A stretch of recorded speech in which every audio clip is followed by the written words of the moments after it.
What's going on, YouTube? This is SG1 Sports, and you're watching our college football channel. We continue here with our 2023 predictions. Virginia Tech is up next, coming off of a very disappointing season last year, just 3-8. Of course, didn't get to play that final game against Virginia.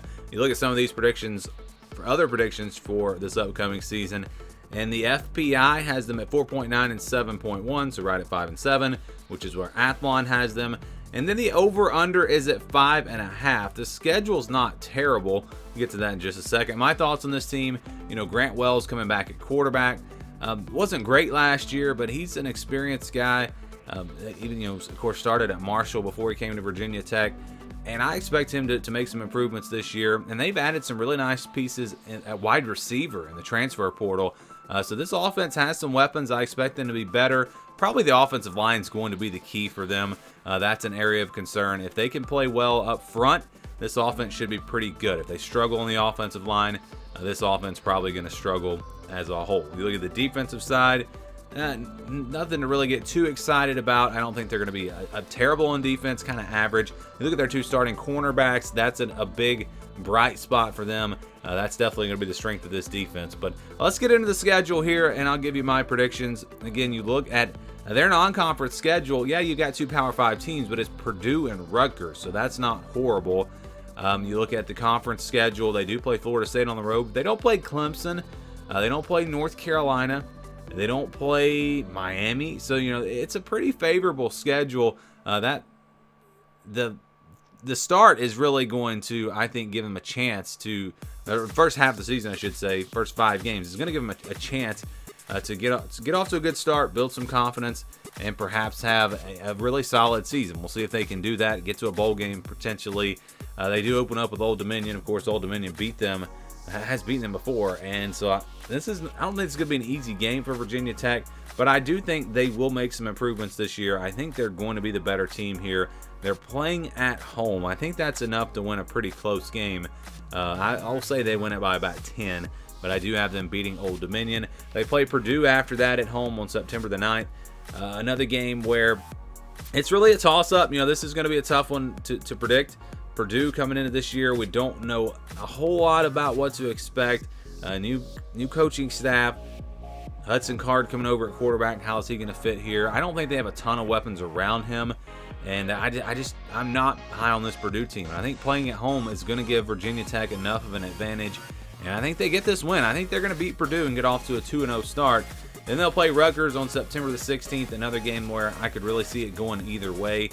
And really what it came down to for me is I feel like between Purdue and Rutgers, they're going to probably win one and lose one. And then they get Purdue at home, they play Rutgers on the road. So it just kind of makes sense to say they beat Purdue and lose to Rutgers. They'll play Marshall on the road. Interesting.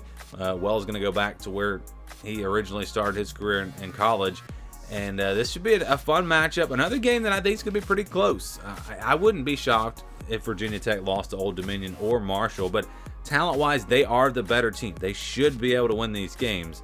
I think they beat Marshall. I think it's close, but they find a way to get it done on the road and get off to a 3-1 start. Then they get Pittsburgh on September the 30th. And this should be a pretty good game here. Now, I do think Pitt's probably a better team overall. If you play on a neutral field, I'd probably take Pitt. But I think Virginia Tech's going to have some confidence. They get that 3-1 start. They're going to be playing at home. Crowd should really be into it. And this is a Pittsburgh team that I do think has some question marks. And I think Virginia Tech pulls off a big upset. So I've got them beating Pitt, getting off to a 4-1 start. Then the schedule, it gets a little tougher. This game obviously going to be tough. Florida State on the road, October the 7th. I don't really see Virginia Tech having much of a shot in this one. I think Florida State wins big. I've got the Noles by a lot. So Virginia Tech drops to 4-2. And then you get Wake Forest the next week. We know Wake Forest, they're going to be able to score points. Can Virginia Tech keep up? I think it's a shootout game that probably goes back and forth, but I trust Wake Forest offense a little bit more. I'm going to go with the Demon Deacons. So I've got Wake Forest winning this game. Then they'll play Syracuse on the 26th. So this will be a weeknight game at home. After a couple of tough losses there, I think they come out really motivated. They bounce back. Crowd gets into it, and I've got them beating Syracuse. So that gets them to 5-3. The rest of the schedule is pretty tough, though. You got Louisville next. on November the 4th on the road. I really feel like this Louisville team is going to be good this year. Talent-wise, I think Louisville is going to be much better than Virginia Tech, and the game's on the road, so I don't think this game is going to be all that close. I got the Cardinals winning it. And really, those are the two games. Florida State and Louisville, those are the two games that I would say Virginia Tech, they're just not going to win those games. The rest of these games, I mean, they've got a shot. And so that's why you could see this team having a big bounce back year. I don't know that it's going to happen, but if they improve enough with the schedule the way it is, this team could potentially be a surprise team and maybe win 7, 8, 9 games. Wouldn't shock me, but I don't think it's going to happen. They get Boston College next, a Boston College team that I think is also going to be improved this year. The game is on the road. I'm going to go with Boston College here in this game. Then they get NC State after that. I really feel like between Pittsburgh and NC State, they're going to split those two games. I think those two teams are pretty even. So I've got them beating Pitt. That means I'm going to have them losing to NC State. Then you get Virginia. I don't think Virginia's going to be great this year, but this is a rivalry game. There's going to be a lot of emotion in this game. It's at Virginia. They're probably not going to be bowl eligible, but they're going to. This is going to be their Super Bowl, obviously, at the end of the year. If they've had a rough season, I think Virginia just comes out really, really motivated in this game, and I've actually got Virginia winning. So I've got Virginia Tech losing their final 4 games and not making it to a bowl game. But like I said, this could easily flip around the other way. They could beat Rutgers. They could beat Wake Forest. They could beat Boston College, NC State, Virginia. I don't think they're going to get to 10-2, but they could get to 9-3 with this schedule if they're a lot better than I think they're going to be.